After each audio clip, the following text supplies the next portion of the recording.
UAE வந்ததுக்கப்புறம் மெஜாரிட்டியாக எல்லாருக்கும் பிடிச்ச ஸ்நாக்ஸ்னால் அது பழம்பொரின்னு சொல்லுவாங்க. இல்லாட்டினா உள்ளி வடை, இலை அடை, உன்னக்காயன்னு சொல்லுவாங்க.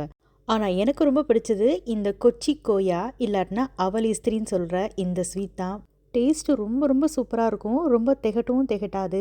ஈஸியாக 4 பொருளை வச்சு செஞ்சிடலாம். வாங்க எப்படி செய்கிறதுன்னு பார்ப்போம். அதுக்கு முதல்ல அவல், வெள்ளை அவலோ இல்லை சிகப்பு அவலோ எது உங்ககிட்ட இருக்கோ அது ஒரு பவுலில் சேர்த்துக்கோங்க. இப்போ இது கூடவே அடுத்ததாக வாழைப்பழம், உங்ககிட்ட எந்த வெரைட்டி வாழைப்பழம் இருக்கோ அது அந்த மாதிரி பொடியாக வெட்டி சேர்த்துக்கோங்க. ஆனால் நல்லா கனிஞ்ச வாழைப்பழமாக இருந்தால் டேஸ்ட்டு சூப்பராக இருக்கும். இப்போ அடுத்ததாக இதில் வெல்லம் சேர்க்க போகிறோம். உங்களுக்கு தேவைன்னா நாட்டு சர்க்கரை இல்லை வெள்ளை சர்க்கரை கூட சேர்த்துக்கலாம். உங்கள் இனிப்புக்கேற்ற சர்க்கரை 2லேருந்து 3 ஸ்பூன் சேர்த்துக்கோங்க. அடுத்ததாக இதில் கேம் சேஞ்சரே இந்த ஓமப்பொடி மிக்சர் தான். இல்லை உங்கள்கிட்ட நார்மல் மிக்சர் இருந்தால் கூட நீங்கள் சேர்த்துக்கலாம். இது 2-3 டேபிள் ஸ்பூன் சேர்த்துட்டு நல்லா சுண்ட காய்ச்சின பால் ஒரு கப் அளவுக்கு சேர்த்துட்டு அப்படியே லேயராக எடுத்து சாப்பிட்டு பாருங்கள். அவல் இஸ்திரி வேறு லெவலில் இருக்கும். கட்டாயம் ட்ரை பண்ணி பாருங்கள்.